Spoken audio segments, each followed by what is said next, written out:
Fala pessoal, tudo bom? Estou aqui de plantão, né, para vocês, para ver qual prova dessa vez. Olha aqui, ó, prova do SUS São Paulo, tá pessoal? O que eu tenho para falar para vocês sobre essa prova em especificamente? Em primeiro lugar, definitivamente não é uma prova para amadores. Falando aqui especificamente da saúde coletiva, né?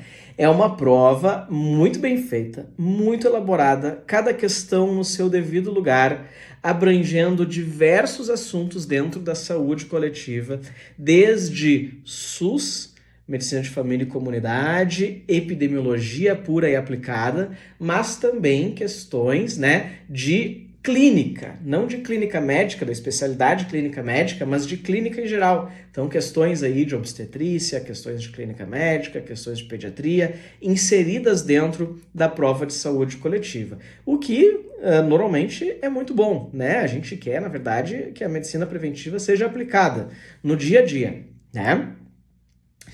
Mas questões difíceis, né? Eu diria que tem muitas questões aqui que muitos alunos não estão tão acostumados no seu dia a dia, tá? Eu não me surpreenderia se essa prova eventualmente tivesse um ponto de corte um pouco menor, né? Que fosse uma prova um pouco mais difícil de pontuar, pelo menos se a gente for falar da saúde coletiva em específico. Vamos ver como é que vai ser com relação às outras especialidades, né? O que eu tenho para falar para vocês aqui sobre essa prova especificamente? Primeiro, duas questões de delineamentos de pesquisa, né? De estudos epidemiológicos. E as duas questões com estudos, né? Desenhos de estudos não convencionais, ou seja, desenhos de estudos que são mais difíceis de serem encontrados. Não cobrou assim a coorte clássica, né? Ou o ensaio clínico clássico. Não. Eles cobraram um ensaio clínico crossover, ou seja, aquele ensaio clínico em que os participantes, em vez de andarem paralelamente nos dois grupos, no meio do estudo eles trocam de grupo e continuam o estudo. Então, a resposta dessa questão vai ser estudo crossover, difícil para quem não conhece, né? E o segundo estudo, segunda questão de delineamento de pesquisa, mostrando uma figura de um estudo, né, comparando antidepressivos e perguntando que tipo de estudo avalia esse tipo de gráfico. E é um tipo de meta-análise em rede, revisão sistemática com meta-análises em rede. O que é um delineamento que está sendo bastante utilizado recentemente, mas que muitos alunos não estão provavelmente habituados com esse tipo de estudo. Uma meta-análise em rede, basicamente, é um estudo, uma revisão sistemática com meta-análise, que tenta encontrar medidas de efeito através de estudos indiretos. Como assim estudos indiretos, Lucas? Por exemplo, eu tenho um estudo que comparou o medicamento A com o medicamento B, e tenho um segundo estudo que comparou o medicamento B com o medicamento C. Eu não tenho nenhum estudo que comparou A com C. Mas, ao fazer a meta-análise desses dois estudos, eu consigo, através de um efeito indireto, comparar A com B. E é isso que é uma meta-análise em rede, ali numa das questões aí da prova, que eu considero uma questão difícil, porque o aluno precisava saber esse conteúdo, que é um conteúdo não convencional dentro da epidemiologia, tá? Que mais? Última questão, né? Falando de um assunto que nós batemos muito na tecla durante esse ano, que é a questão das doenças de notificação compulsória. E o que caiu de doença de notificação compulsória? Justamente o que nós sempre alentamos, as atualizações. Nós tivemos uma atualização esse ano, foi em março de 2023, e nessa atualização foi colocado que, a partir de então, todos os acidentes de trabalho deveriam ter uma notificação compulsória imediata, com exceção dos acidentes de trabalho com exposição a material biológico, que deve ter a notificação semanal, tá? E foi justamente isso que caiu numa das questões. Além disso, pessoal, mais duas questõezinhas que também ganharam a minha atenção. Duas questões da minha outra área, que é a questão de psiquiatria. Nós tivemos duas questões. Uma também mostrando uma figura, e nessa figura mostra diversos locais de atendimento de saúde, que é o CAPS, uma unidade de acolhimento, os serviços de residência temporária, né, as unidades básicas de saúde e os hospitais com leitos em hospital geral. Isso compõe o que nós chamamos de RAPS, a Rede de Atenção Psicossocial. Tá? Diferente de outras especialidades médicas que a gente tem um serviço mais estruturado e hierarquizado, com UBS, ambulatório especializado, internação, a rede de atenção psicossocial é uma rede de diversos locais onde o paciente com questões de saúde mental pode procurar auxílio. Tá? E essa questão buscava que o aluno soubesse disso.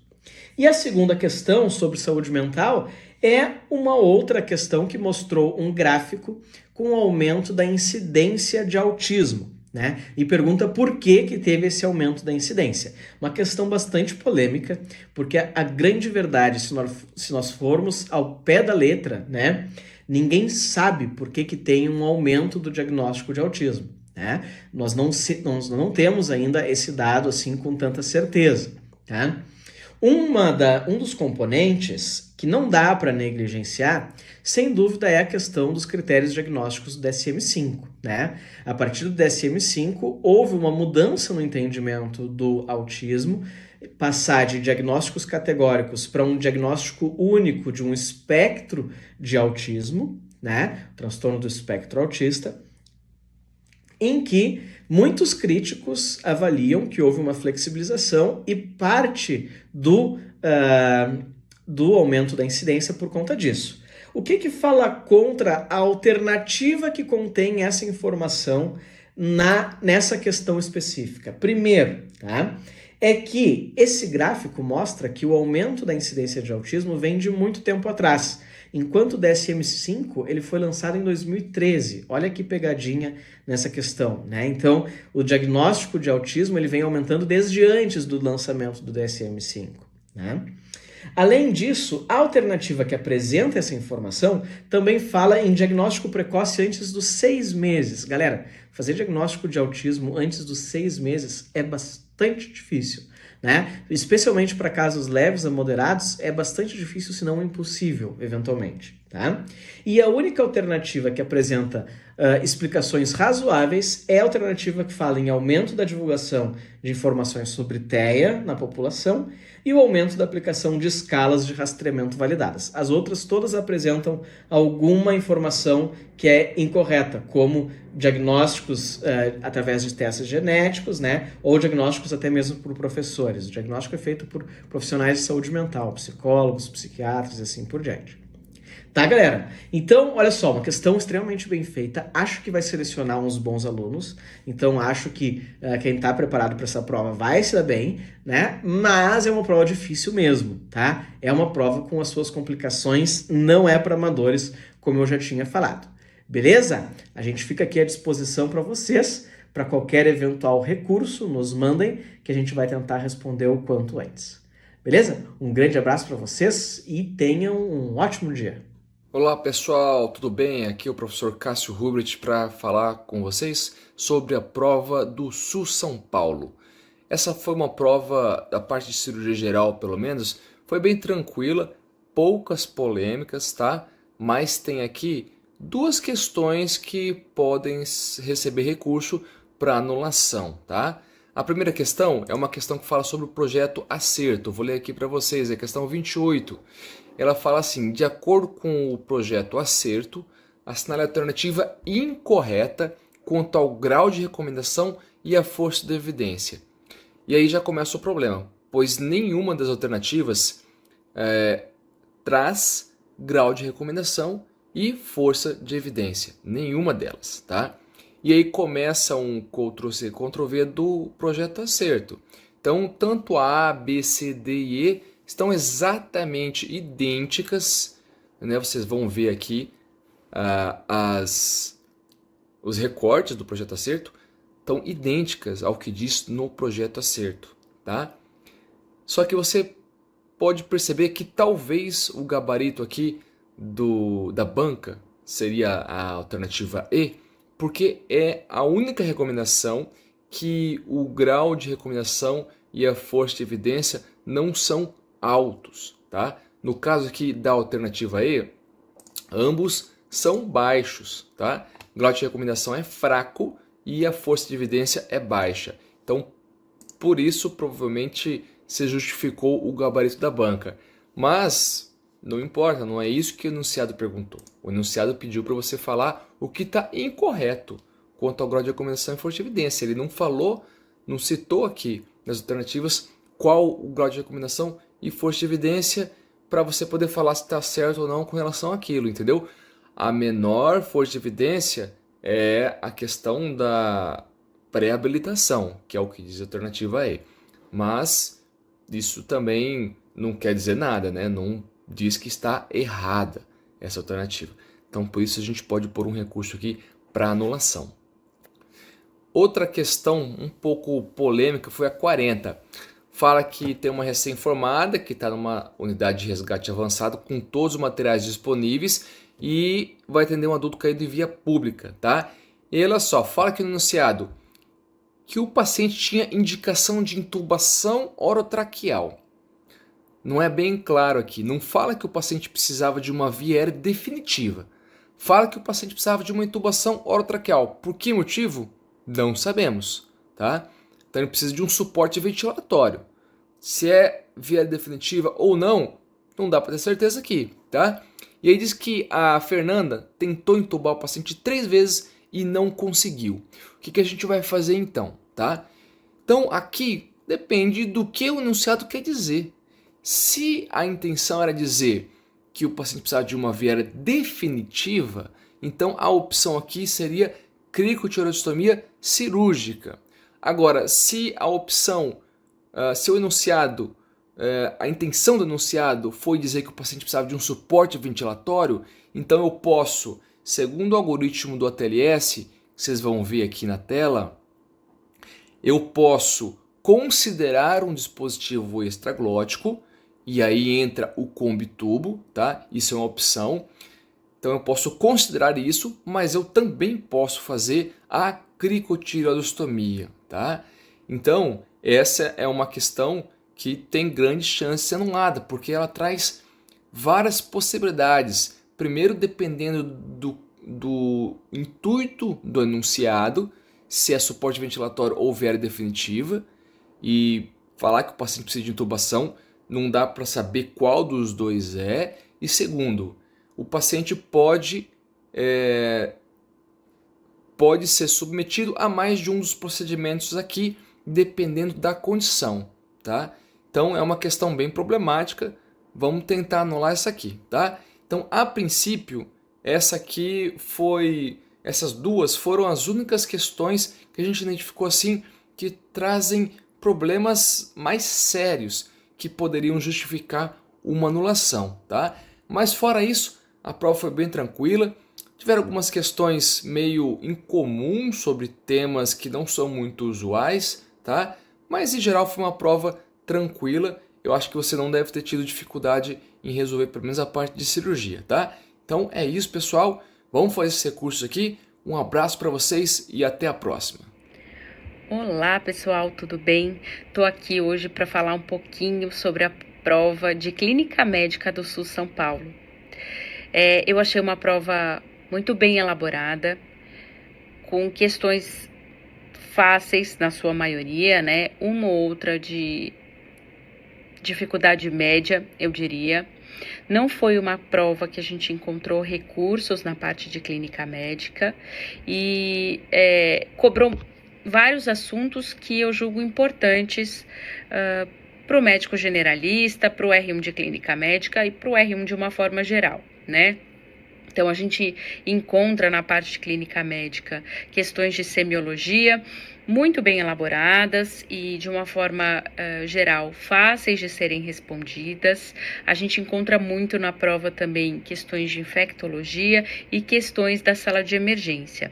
Eu vou trazer aqui algumas que eu gostei mais e que eu acho que podem aparecer em outras questões de prova, tá? Vamos ver aqui juntos e qualquer coisa a gente está aqui à disposição. tá joia? A primeira questão da prova é uma questão ótima, era uma mulher que estava tratando um quadro de pielonefrite, estava em D5 de ceftriaxona e tinha evoluído também com um TEP nesse momento. E o que acontece é que essa paciente faz sinais de instabilidade no 4º ou 5º dia e a questão quer saber se você sabe reconhecer se esses sinais de instabilidade aconteceram pelo quadro infeccioso ou pelo TEP, né? E a gente olha lá que o ultrassom à beira-leito mostrou um VD de tamanho normal, não existe comprometimento de VE e, além de tudo, a cava tem variabilidade preservada e sinal de McConnell negativo. Ou seja, a gente tem sinais de que esse TEP não apresenta repercussões hemodinâmicas. Então, assim sendo, essa instabilidade deve ter sido por causa infecciosa e a nossa conduta é aquilo que está escrito na alternativa B: anticoagulação, coleta de hemoculturas, urocultura e escalonamento de antibiótico. Outra questão muito boa é a 2, né? É uma questão de sala de emergência, é uma mulher que chega aparentemente com sinais vitais normais e que tem um eletro com um ataque supraventricular, né? A gente encontra frequência cardíaca elevada, RR irregular, QRS estreito, sem onda P e sem onda F. Só que aqui o aluno tinha que perceber que essa paciente tem dor torácica. Sendo assim, ela tem um sinal de instabilidade. Por isso, a conduta nesse caso seria cardioversão elétrica, tá? Se não houvesse instabilidade, a gente poderia fazer a adenosina e manobra vagal, certo? Então, também foi uma questão muito boa. Indo adiante, a gente tem a questão 7 da prova, que é uma questão de um paciente que teve um AVC e que tinha uma queixa de afasia, é um radialista com afasia que tinha tempo adequado, não tinha sangramento e não apresentava contraindicação à trombólise. Por isso, a conduta nesse caso seria o que está dito na alternativa A, trombólise química. Isso é o indicado para o paciente. Logo abaixo, a gente encontra uma questão polêmica, né? Era um paciente que fez uma parada cardiorrespiratória, ele evoluiu em AESP, era um paciente dialítico e que tem sinais de tamponamento cardíaco, né?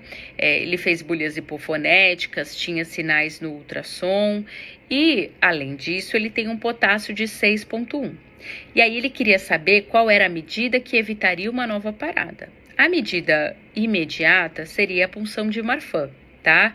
Mas não está errado a gente também fazer o gluconato de cálcio, considerando esse paciente de esse potássio de 6,1, tá? Mas mesmo assim, aqui a alternativa que deve ser considerada correta é a alternativa B, certo? Que é a que faz mais sentido, né? Indo mais adiante na prova, a questão número 14 era uma questão muito interessante. É um paciente que tinha astenia, alteração da cor da pele e uma artrite crônica. E ele faz perguntas em relação ao possível diagnóstico. O diagnóstico de base aqui, que deveria ser pensado, era de hemocromatose. Assim sendo, a alternativa correta dessa questão era a alternativa A, que é prudente realizar um ecocardiograma. Essa era mais uma questão muito legal da prova. E, para terminar aqui a nossa passada geral na prova, né? A questão número 15 era uma paciente que estava em tratamento de uma infecção do trato urinário e que veio com uma urocultura com uma E. coli e SPL. E a questão quer saber qual é o antibiótico que trata bactérias e SPL. E a gente sabe muito bem que, nesses casos, a melhor opção terapêutica é dar um carbapenêmico.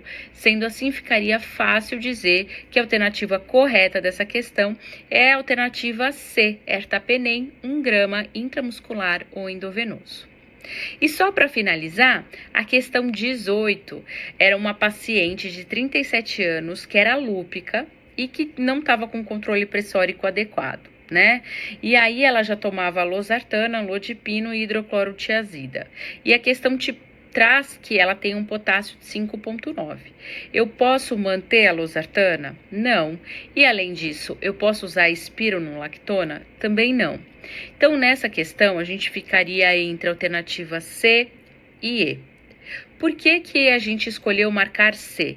Porque na E ele diz trocar a losartana por hidralazina. E a hidralazina é um dos fármacos associados ao lúpus fármaco induzido. Então a gente prefere, nesses casos, trocar a losartana por carvedilol. A alternativa correta seria a alternativa C. Bom, pessoal, é isso que eu tinha para trazer hoje aqui para vocês das questões de clínica médica SUS São Paulo. Espero que vocês tenham se saído muito bem na prova e até a próxima. Tchau, tchau, pessoal. Olá, tudo bem com vocês? Eu sou a professora Sabrina da Pediatria e eu vou discutir com vocês algumas questões da prova do SUS São Paulo 2024 para R1. Neste momento que eu estou gravando o vídeo, eu não tenho ainda o gabarito oficial, mas tem uma questão que realmente cabe recurso porque a gente não tem nenhuma alternativa correta, ok? Mas mais alguma coisa pode mudar. Então, primeiro vou seguindo na ordem, quando chegar nessa questão eu explico bem melhor para vocês. Vou pontuar algumas coisas que eu achei bem interessante. No geral, foi uma prova moderada, tinham questões muito fáceis, tinham algumas questões bem difíceis, mas, para o aluno que seguiu a gente, que fez o curso com a gente falou praticamente tudo que caiu aqui nessa prova. Não me lembro, assim, de nada fora dos conteúdos, ok? Então, achei bem interessante a questão 41, gente, caiu em diversas provas. E pode cair, se você ainda tiver uma prova de residência para prestar, ainda pode cair, que é sobre diarreia aguda. A gente teve atualização do cartaz do Ministério da Saúde no manejo da diarreia aguda, agora em 2023. E aí, nesta questão, pedia a alternativa correta, que era que a terapêutica com zinco, alternativa B, 41, alternativa B, a terapêutica com zinco foi considerada benéfica, de acordo com a OMS, deve ser usada em menores de 5 anos de idade, durante o período de 10 a 14 dias. Lembrar que para os menores de 6 meses, a gente usa uma dose de 10 miligramas por dia, para os maiores de 6 meses, 20 miligramas por dia, e o zinco está recomendado no plano A, quando a gente classifica aquela criança como não desidratada, como sem desidratação, ok? Outra questão que eu achei interessante de discutir com vocês foi a questão 42 de violência doméstica. O correto é a alternativa C, porque a notificação ela não tem o poder de denúncia policial. Médico, enfermeiro, assistente social não é polícia. Nossa notificação não tem o poder de denúncia policial, tá? E as outras estão incorretas. Somente os casos de certeza de maus tratos serão comunicados ao Conselho Tutelar? Não, a gente deve comunicar na simples suspeita, ok? B, a notificação não interrompe as atitudes e os comportamentos violentos do agressor? Interrompe sim, porque quando a gente notifica, a gente tem que informar aquela família, né, sobre a suspeita, e muitas vezes, já aconteceu comigo na prática, a mãe está lá e a gente sabe que é o pai, então a gente tem que deixar essa criança internada, afastada da casa, para realmente afastar do agressor. Alternativa D, a notificação sempre deve ser feita pelo médico que atendeu a criança, e E, a notificação sempre deve ser feita pelo assistente social do serviço de saúde. Nenhuma das duas está correta, tá? A notificação pode ser feita por qualquer um dos funcionários, das pessoas que atenderam. Pode ser feita pelo psicólogo, pelo assistente social, pelo enfermeiro, pelo médico, por uma equipe que o serviço de saúde tenha relacionado a isso, ok? Bora! Próxima 45. Quem errou, gente, vou ficar com dor no coração se era meu aluno, porque quantas vezes a gente fala, aqui era um bebezinho que tinha aí uma possível infecção do trato urinário, tá? E a correta é a alternativa E. Trata-se de infecção do trato urinário e a urocultura consiste no exame imprescindível para a confirmação do diagnóstico. O exame de urina, mesmo com a pesquisa urinária de nitrite positiva, sugere TU, mas tem menor sensibilidade. As outras alternativas, uma dizia que não precisava de antibiótico e as outras diziam que não precisava da urocultura. Gente, o exame que confirma o diagnóstico de infecção do trato urinário é a urocultura, não tem discussão, ok? Agora, a questão 48 é a questão que cabe recurso. Nós vamos disponibilizar e-book com este recurso, tá? A febre é a queixa mais frequente no serviço de emergência pediátrica. Em relação ao quadro de febre sem sinais localizatórios, assinale a alternativa correta. Não tem nenhuma correta, gente. A.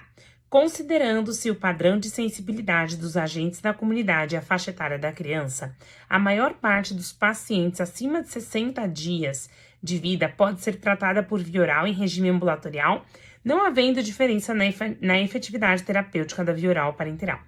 Gente, o fluxograma de febre sem sinais localizatórios é assim, menor que 30 dias, de 1 a 3 meses, né, e acima dessa idade. De 1 a 3 meses, que está incluso aí de 60 dias de vida, não tem opção de dar antibiótico via oral. Ou a gente interna e dá antibiótico terapia endovenosa, ou a gente manda de alta aí com reavaliação, mas isso vai depender dos critérios de risco desse bebê, que são aqueles critérios de Rochester, ok? Então, não está correta. B. Na avaliação laboratorial das crianças, o isolamento de vírus exclui a possibilidade de co-infecção bacteriana e evolução para a doença bacteriana grave? Não, gente. Quem disse que quem tem infecção viral não pode ter uma infecção bacteriana associada? Tá? Então, totalmente errado. C. Todos os pacientes que estão sendo investigados para febre sem sinais localizatórios devem ser mantidos em regime de internação hospitalar e uso de antibiótico terapia endovenosa até os resultados das finais da cultura. Não, gente, menor que 30 dias tem que ser internado, se tem comprometimento de estado geral tem que ser internado, e de 1 a 3 meses, e o comprometimento é para qualquer idade, de 1 a 3 meses vai ser internado se tiver alto risco relacionado com os critérios de Rochester, ok? Então, tá errada. D. A vacinação tem papel importante na prevenção de várias doenças em pediatria. No entanto, na epidemiologia das infecções bacterianas, não houve mudança significativa mesmo após a introdução de vacinas contra Haemophilus influenzae tipo B e Streptococcus pneumoniae. Erradíssima, né?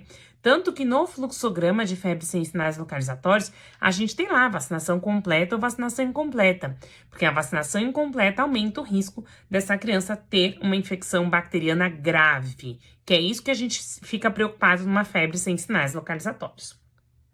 E a febre sem sinais localizatórios é uma febre de duração acima de 10 dias, em que a anamnese e exame físico não revelam sua causa, variando essa nomenclatura na literatura para pacientes com até 24 ou 36 meses de vida. Não, gente, febre sem sinais localizatórios é uma febre com menos de 7 dias de duração, em que realmente a anamnese e o exame físico não encontram nada aí para definir o foco, ok? Então, essa questão cabe recurso porque não tem nenhuma alternativa correta. E quero discutir uma última com vocês aqui, vacinação que sempre cai, né, gente?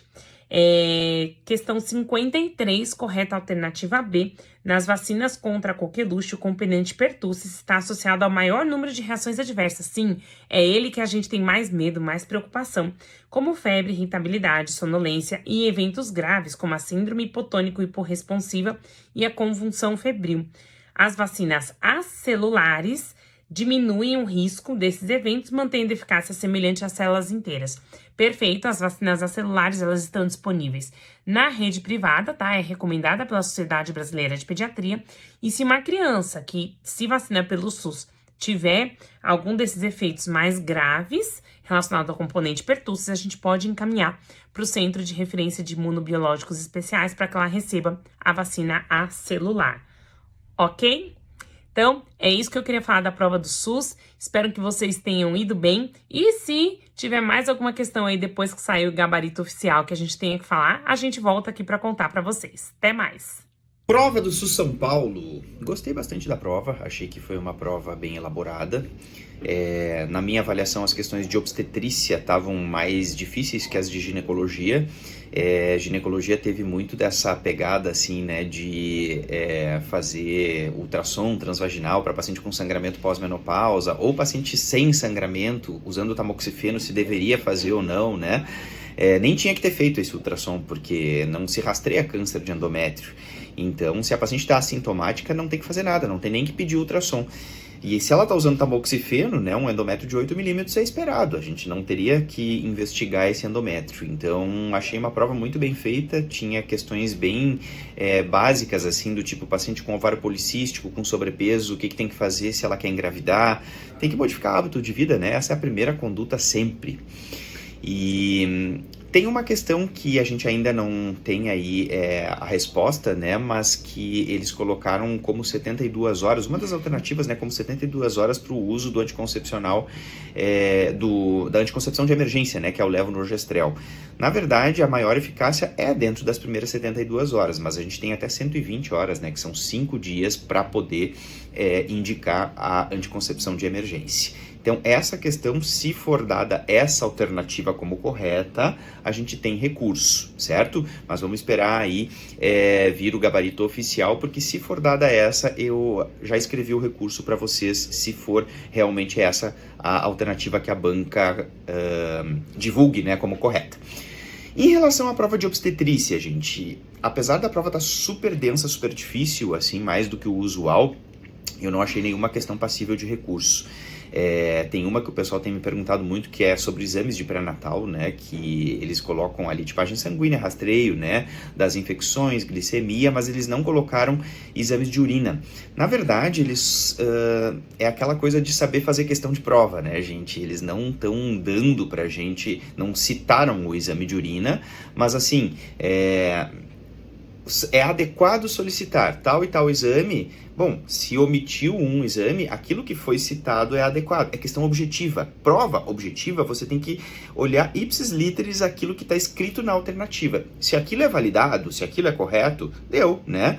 Mesmo que eles tenham omitido o exame de urina, eles não colocaram na alternativa um exame inadequado. Então, tá certa essa alternativa aí de solicitar aqueles exames, mesmo com a omissão do exame de urina, certo? Outra também que deu bastante o que falar foi aquela do rastreio de hipotireoidismo, né? Na verdade, o hipotireoidismo, apesar do Ministério da Saúde não ter endossado a Febrasgo, eles colocam no enunciado, né, a diretriz da Febrasgo. A Febrasgo recomenda, sim, que o TSH seja solicitado em todas as gestantes. Se possível, você já pede no período pré-concepcional ou então no primeiro trimestre de gravidez. Porque o hipotireoidismo é uma das grandes causas de dificuldade cognitiva, né, para esse bebê, para esse recém-nascido e para essa pessoa. Então, por isso que se indica, sim, rastreamento com TSH, preferencialmente no primeiro trimestre de gravidez. Porque se o TSH está acima de 2,5, a gente vai ter que fazer alguma coisa. Abaixo de 2,5 é o normal, né? Então, tá abaixo de 2,5, a gente não precisa mais rastrear ao longo da gestação. Se ele está entre 2,5 e 4, se indica pedir o anti-TPO. E aí, se o anti-TPO for positivo, tem que tratar com levotiroxina 50 microgramas dia. Se tiver entre 4 e 10, a gente vai dizer que é uma paciente que realmente está hipotireoideia, só que tem que pedir o T4 livre para ver se é um hipotireoidismo clínico ou subclínico. Se o T4 livre tiver normal, é um hipotireoidismo subclínico. Aí a gente trata com levotiroxina 1 micrograma quilo dia. Se for um T4 livre baixo, aí a gente vai dizer que é um hipotireoidismo clínico e a gente trata com levotiroxina 2 microgramas quilo dia. E se tiver o TSH acima de 10, bom, aí é óbvio que é um hipotireoidismo clínico, nem precisa pedir o T4 livre, né? A gente vai tratar com levotiroxina 2 microgramas quilo dia. Beleza? Achei que realmente foi uma prova mais densa, a prova de obstetrícia, mas não vi nenhuma questão aí pra gente pensar em recurso. De qualquer forma, vamos aguardar o gabarito definitivo e assim, se tiver alguma questão que vocês acham que merece uma nova análise, por favor, me chamem que eu vou ter o maior prazer de analisar para vocês e de dizer se realmente cabe algum recurso ou não. Beleza? Contem conosco sempre.